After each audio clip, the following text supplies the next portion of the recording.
সম্মানিত ভাইয়েরা, এখন থেকে ছাত্র জনতার, শ্রমিক জনতার, ব্যবসায়ী জনতার, আপামর জনতার, শিশু থেকে বৃদ্ধ সমস্ত মানবতার ঐক্য আমাদেরকে গড়ে তুলতে হবে ইনশাআল্লাহ। এই ঐক্যই আগামী দিনে বাংলাদেশের জাতীয় সংসদে যাবে বিজয়ীর বেশে ইনশাআল্লাহ।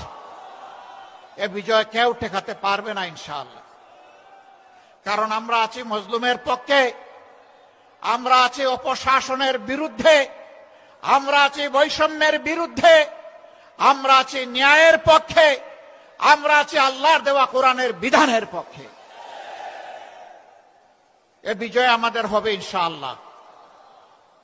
সম্মানিত ভাইয়েরা, কেউ